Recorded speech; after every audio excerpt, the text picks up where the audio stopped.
السلام عليكم ورحمة الله تعالى وبركاته. بسم الله الرحمن الرحيم. الحمد لله رب العالمين. اللهم صل على سيدنا محمد وعلى آل سيدنا محمد.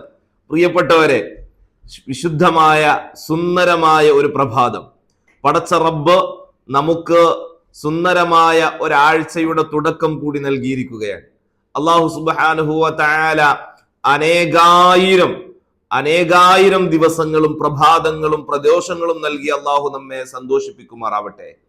പ്രിയപ്പെട്ടവരെ, നമ്മുടെ മുന്നിലൂടെ കടന്നു പോകുന്ന സമയമാണ് ഒരു മനുഷ്യന്റെ ജീവിതത്തിൽ ആകെയുള്ളത് എന്ന് എപ്പോഴും നാം പറഞ്ഞുകൊണ്ടിരിക്കുന്നുണ്ട്. ഇവിടെ ഇന്നത്തെ ദിവസം എനിക്ക് നിങ്ങളോട് പറയാനുള്ള വളരെ പ്രധാനപ്പെട്ട ഒരു കാര്യം എന്താണെന്ന് അറിയുമോ? ഒരു ലക്ഷ്യത്തിലൂടെ പ്രവർത്തനത്തെ സുസജ്ജമാക്കി മുന്നോട്ട് കൊണ്ടുപോകുന്ന ആളുകളെ, അവരുടെ പ്രവർത്തനത്തെ നിശ്ചലമാക്കുന്ന ഒരുപാട് ഘടകങ്ങളുണ്ട്. വ്യക്തമായി മനസ്സിലായോ?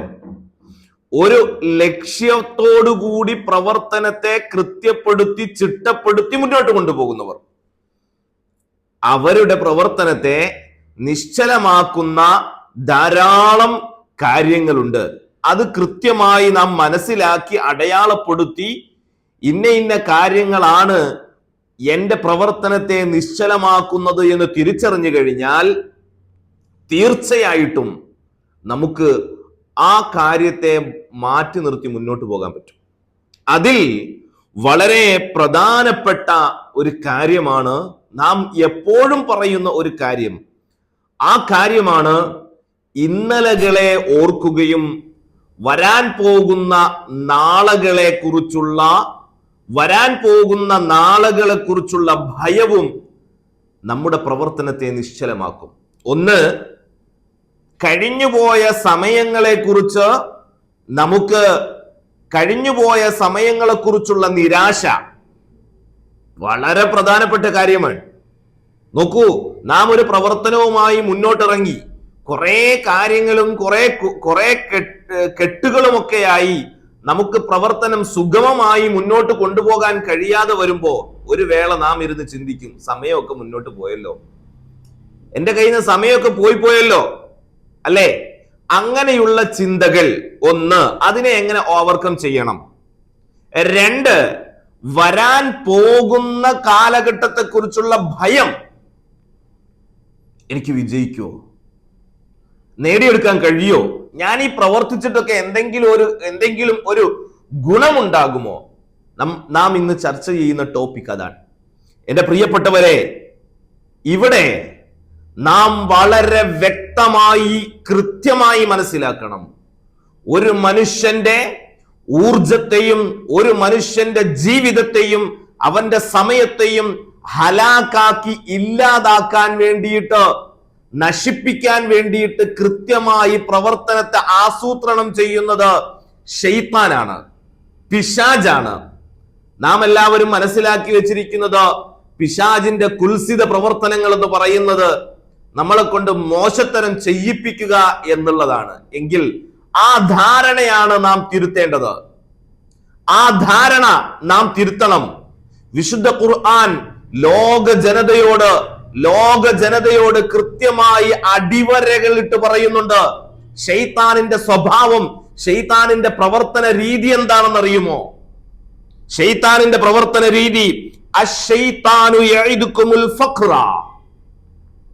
ശൈത്താനിന്റെ പ്രവർത്തന രീതി, ആദ്യം ശൈത്താൻ പ്രവർത്തിക്കുന്നത് മനുഷ്യ മനസ്സുകളിൽ ഭയമിട്ട് കൊടുത്തുകൊണ്ടാണ്.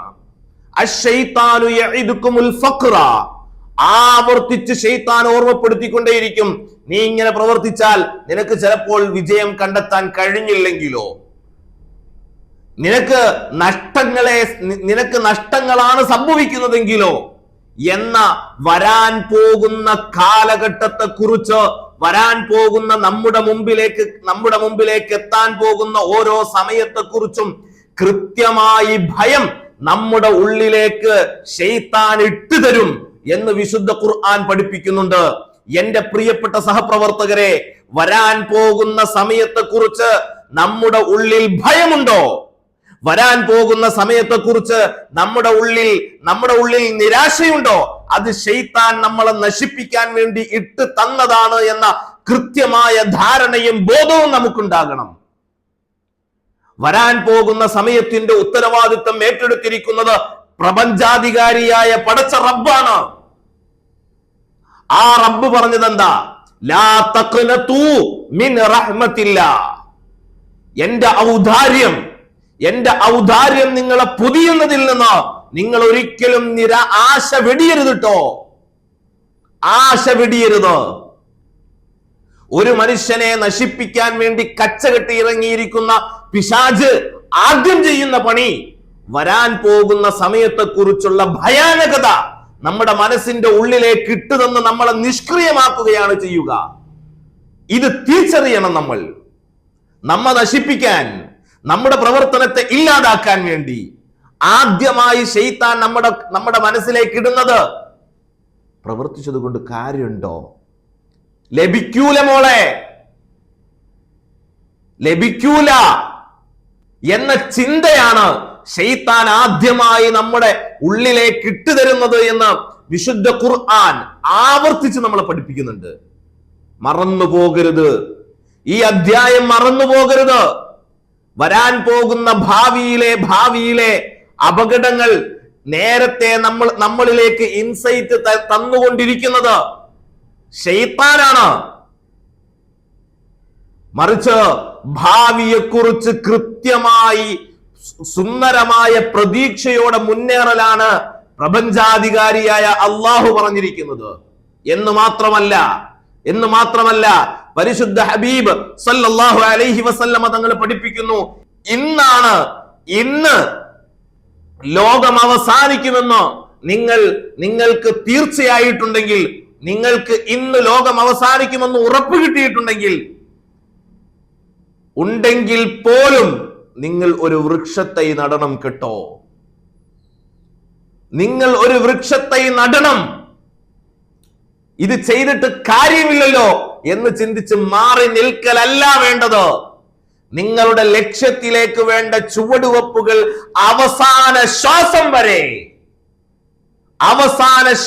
വരെ നിങ്ങളുടെ ലക്ഷ്യത്തിലേക്കുള്ള ചുവടുവെപ്പുകളിൽ നിന്ന് പിന്മാറരുത് എന്ന് സയ്യിദുൽ വജൂദ് മുഹമ്മദ് റസൂലുള്ളാഹി സല്ലല്ലാഹു അലൈഹി വസല്ലം ലോകത്തിന്റെ മുമ്പിൽ പഠിപ്പിക്കുമ്പോൾ നാം വരാൻ പോകുന്ന സമയത്ത് നമുക്ക് ലാഭമാണോ നഷ്ടമാണോ നേടിയെടുക്കാൻ കഴിയുമോ ഇല്ലേ എന്ന ആശങ്കയോടുകൂടി മുന്നോട്ട് പോകുന്നത് ശൈത്താൻ നമ്മുടെ ഉള്ളിലേക്ക് ഇട്ടുതരുന്നതാണ് എന്ന് വിശുദ്ധ ഖുർആൻ പഠിപ്പിക്കുമ്പോ ഇന്ന് മുതൽ നമുക്ക് നിരാശ വേണ്ട. എല്ലാം നശിച്ച് നാരായണ കല്ലായി നശിച്ച് നഷ്ടപ്പെട്ട് വെണ്ണീറായി നിൽക്കുന്നവരോടും എനിക്ക് പറയാനുള്ളത്, നാളെ പ്രതീക്ഷയുടെ ദിനരാത്രങ്ങളാണ്, പ്രതീക്ഷയുടെ സുന്ദരമായ നിമിഷങ്ങളാണ് നിങ്ങളിലേക്ക് കടന്നു വരുന്നത് എന്ന് ഉറച്ചു വിശ്വസിക്കൂ. പടച്ച റബ്ബ് നമ്മുടെ കൂടെയുണ്ട് എന്ന് ഉറച്ചു വിശ്വസിച്ചുകൊണ്ട് മുന്നോട്ട് പോകൂ. യാതൊരു സംശയവുമില്ല, വിജയം നിങ്ങളുടെ കൈകളിൽ തന്നെയുണ്ട്. അള്ളാഹു വിജയിപ്പിക്കുക തന്നെ ചെയ്യും. അള്ളാഹു തആല നമുക്കെല്ലാവർക്കും വിജയത്തിന്റെ സുന്ദരമായ സോപാനങ്ങളെ തുറന്നു നൽകുമാറാവട്ടെ. അസ്സലാമു അലൈക്കും വറഹ്മത്തുള്ളാഹി തആല വബറകാതുഹു. സല്ലല്ലാഹു അലാ മുഹമ്മദ് സല്ലല്ലാഹു അലൈഹി വസല്ലം. സല്ലല്ലാഹു അലാ മുഹമ്മദ് സല്ലല്ലാഹു അലൈഹി വസല്ലം. അല്ലാഹുമ്മ സല്ലി അലാ മുഹമ്മദ് യാ റബ്ബി സല്ലി അലൈഹി വസല്ലം.